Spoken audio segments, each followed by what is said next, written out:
This is Plant-Based Briefing, Why Rodeos Are Still Popular When Marine Parks and the Circus Are Declining, Part 2 by Jessica Scott-Reed at Sentient. And I'm Marian Erickson, host of this curated content plant-based podcast, where I narrate articles on vegan and plant-based topics with permission in about 10 minutes or less every weekday.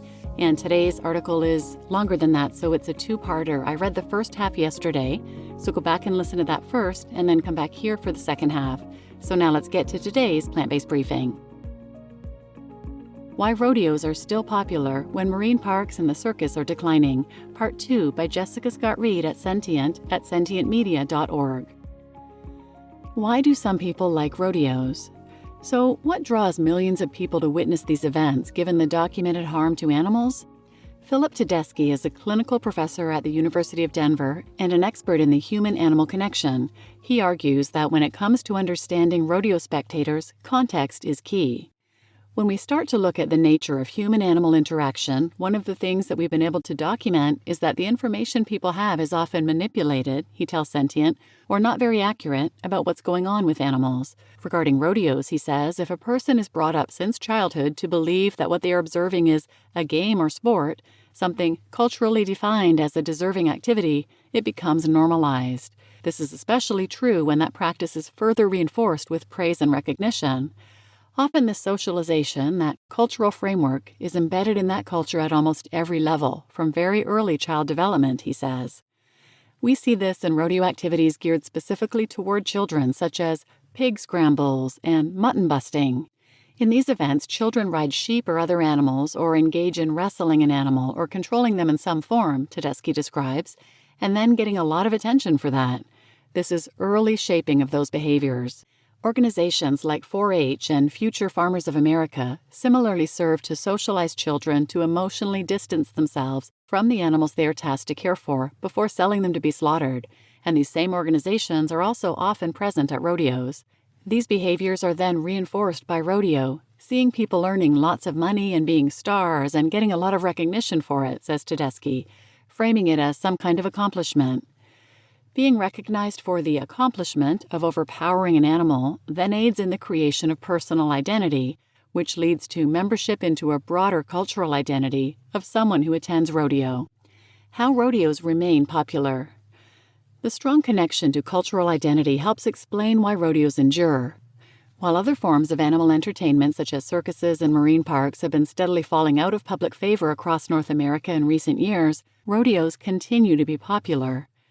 Dr. Sherman Lee, a professor of psychology at Christopher Newport University, explains that while rodeos are very much rooted in culture, other forms of animal entertainment are not. If I'm going to go somewhere like SeaWorld and they're closed, that's not a part of my cultural identity, Lee tells Sentient. That's not something necessarily tied to my roots or history. It's got nothing to do with my occupation. Ultimately, fighting against those forms of animal entertainment turns out to be far easier than the fight to end rodeos. Tedeschi, on the other hand, sees rodeo's stronghold a bit differently. In the case of marine animals, we started to see attention paid to the sentience of those other animals, whales in particular, and dolphins and some of the other cetaceans, he says, both in the media and culture at large. This allows more of the general public to see their suffering and to be on board with calling for it to end. But farm animals and even horses tend to fall into a different category because they're consumed or used in the farming of animals for food. It's incentivized by the livestock industries and the food industries to continue to promote these animals as consumptive, says Tedeschi, as material items that can be bought and sold, that have no legal standing and are genuinely considered just property, a food source. This, he says, is the contributing factor to the dismissiveness of their sentient experience. This, he believes, is a big reason why rodeos persist. Adding to this dismissiveness is also the way injured, dead, and dying animals are handled at rodeos. They'll disguise or cover up or hide damages done to individual animals, Tedeschi says, pointing to instances of rodeo staff quickly covering up an injured animal with a tarp to illustrate. They'll distract the audience from that, he says, even though spectators know these incidents are, as he describes, a kind of planned collateral damage. This practice of making sure people don't have that as the defining memory, adds Tedeschi, shows quite a lot of complicity, or at least culpability, on the part of the rodeo. A slow shift towards more animal welfare at rodeos.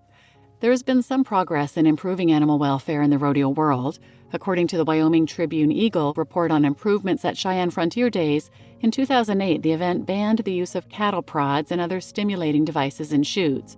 Water misters have also reportedly been added to better prevent any horses or bulls from experiencing a heat stroke.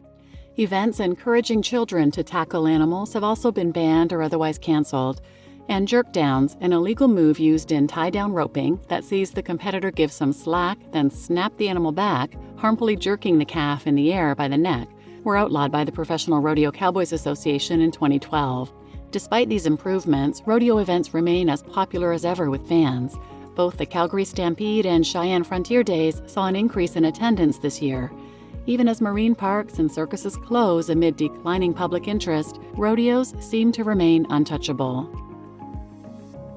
You just listened to Why Rodeos Are Still Popular When Marine Parks and the Circus Are Declining, Part 2, by Jessica Scott Reed at Sentient, and I'm your host, Marian Erickson. This is another one that just breaks my heart to know these poor animals are being trucked around to different places and put through this hell for entertainment. Would these people go and watch dogfighting? Do they go and watch cockfighting? Maybe so. But this is considered wholesome family entertainment. It's cultural brainwashing. And we have a rodeo that comes to town, a little one, several times a year, and there was one this past weekend. And they still do the calf roping. They still do the mutton busting. They're teaching children, they're brainwashing the children to do these horrible things to these innocent animals, innocent, defenseless animals. So please, let's continue to educate ourselves about rodeos and educate those around us. If you want to check out another episode, check out episode 74, Stop Rodeos, Rodeo Fact Sheet, and I'll link that in the show notes as well. So please share this episode with anyone who might benefit, and thanks for listening.